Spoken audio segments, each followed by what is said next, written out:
zadivljen sam time što kolege shvataju koliko ova Vlada loše radi i svojim amandmanima ukazuju na to. Jedan od tih je amandman koji smo čuli malopre, koji glasi da izvršenje budžeta Republike Srbije za 2017. godinu realizuje se tako da u najvećoj mogućoj meri podrži razvoj privrede u Republici Srbiji. Ja bih molio, i mislim, ja se potpuno slažem sa ovim amandmanom, glasaću za njega, samo bih molio da mi ministar Vujović kaže kako će to da podrži razvoj domaće privrede ovo će biti usvojeno za neki dan, dok se objavi u Službenom glasniku, znači biće već 20. i neki decembar, kako će u poslednjih 7 dana ove godine da učini da se dođe do toga da se podrži u najvećoj mogućoj meri razvoj privrede u Republici Srbiji. Evo, pitaću vrlo precizno, da li će to da bude urađeno i tako što će biti već od nove godine uzet kredit od neke kineske banke od skoro 3 milijarde dolara, gde se nigde ne vidi po kom osnovu ko će da troši te pare, da li je bio neki tender za te radove, Koridor 10, 11, pruga, Beograd, Budimpešta, ne znam šta sve nije bilo.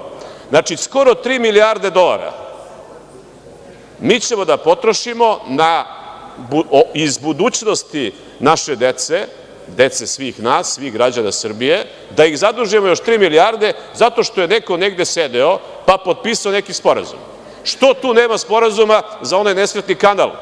Pa da ste mogli da rešite za 6 godina u koji sliv će da odlaze te vode, da li u Egejski ili u Crnomorski. Ali ovo je, ministre, vrlo ozbiljno pitanje. Na osnovu kog tendera, na osnovu koje odluke Vlade, u odnosu na koju promišljenu, genijalnu analizu smo došli do toga da baš ti Kinezi treba da dođu sa svojim lopatama, sa svojom mehanizacijom, sa svojim višedecenijskim iskustvom u upravljanju pruga, mostova i puteva od Ilovače, zar je bilo moguće da nema kod nas nekoga ko je mogao da radi sve te poslove? Da li ima, da li nema? Vrlo jednostavno, raspiše se tender, pa to je opasna reč za sadašnju vlast, tender, to znači svako može javno da se javi, pod određenim uslovima koji su postavljeni sa ozbiljnim kriterijumima. Nije to muvanje, nije to po kafanama, nije to ispod vode, iznad vode, nego to je ozbiljna stvar.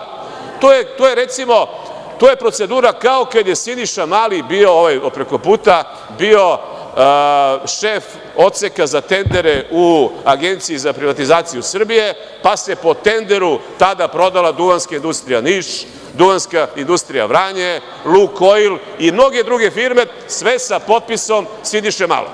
I to je bilo dobro. I to trebate, pošto imate već taj kadar koji to zna da radi, pa upotrebite ga za tako nešto, a ne da skuplja kamenčiće okolo pored Dunava i Save. Prema tome, ministre, još jedno pitanje. Da li ćete stvoriti uslove u najvećoj mogućoj meri da se unapredi srpska privreda tako što ćete da pristanete da se kredit od skoro 3 milijarde dolara, koji je već predviđen budžetom za sledeću godinu, potroši na tajne poslove koji su u naše ime, ali bez naše volje i dozvole uradili neki ljudi koji na to nemaju pravo. Može to da bude i predsednik Srbije i siguran sam da jeste, ali on ima najmanje pravo da se bavi tako nečim. I onaj prethodni, i ovaj, i svaki budući. To je posao predsednice Vlade, ako to postoji u Srbiji, i to je posao ministra finansija. Hvala unapred na odgovoru, ministre.